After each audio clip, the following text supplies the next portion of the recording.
बहुत समय पहले एक अद्भुत नगर था जिसका नाम था सत्यपुर। ये नगर धर्म, न्याय और प्रेम का प्रतीक था। नगर के बीचों बीच एक भव्य मंदिर था जिसमें भगवान विष्णु की मूर्ति प्रतिष्ठित थी। ये कहा जाता था कि जो भी सच्चे हृदय से इस मंदिर में प्रार्थना करता, उसकी हर मनोकामना पूरी होती थी। सत्यपुर में एक धर्मपरायण राजा हर्षवर्धन शासन करते थे। वे भगवान विष्णु के अनन्य भक्त थे और उनका राज्य न्याय और सुख शांति का केंद्र था। लेकिन सत्यपुर के ठीक पास घने जंगलों के पार एक राज्य था, अधर्मगढ़। इस राज्य पर राक्षस प्रवृत्ति के राजा असुरेश का शासन था। असुरेश अधर्म, अन्याय और क्रूरता का प्रतीक था। एक दिन भगवान विष्णु ने राजा हर्षवर्धन को स्वप्न में दर्शन दिए। उन्होंने कहा, राजन, अधर्मगढ़ के राजा असुरेश ने अपनी शक्ति से धरती पर अधर्म फैला दिया है। वह निर्दोष लोगों का शोषण कर रहा है। तुम्हें उसे रोकना होगा, लेकिन यह कार्य केवल धर्म, भक्ति और साहस से ही संभव होगा। राजा ने इस स्वप्न को गहराई से समझा और अपनी सेना को तैयार किया। लेकिन भगवान विष्णु ने उन्हें चेताया, यह युद्ध केवल बाहुबल से नहीं जीता जा सकता।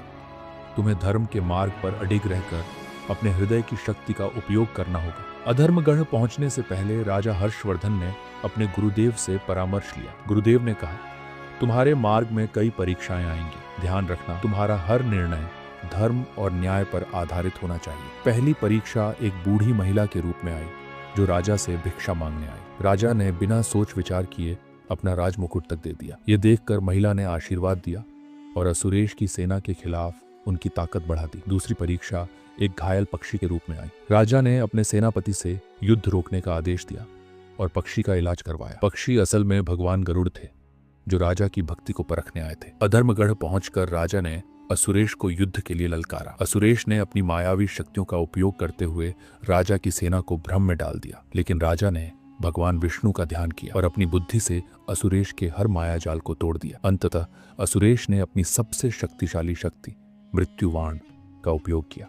ये वाण किसी भी इंसान को तुरंत मार सकता था, लेकिन राजा ने अपनी भक्ति और साहस से भगवान विष्णु को स्मरण किया। तभी भगवान विष्णु प्रकट हुए और असुरेश का वाण उनकी कृपा से निष्फल हो गया। असुरेश ने अपनी हार स्वीकार की और भगवान विष्णु से क्षमा मांगी। उसने धर्म का मार्ग अपनाने का वचन दिया। सत्यपुर और अधर्मगढ़ का संगम हुआ और दोनों राज्यों में सुख शांति का युग प्रारंभ हुआ।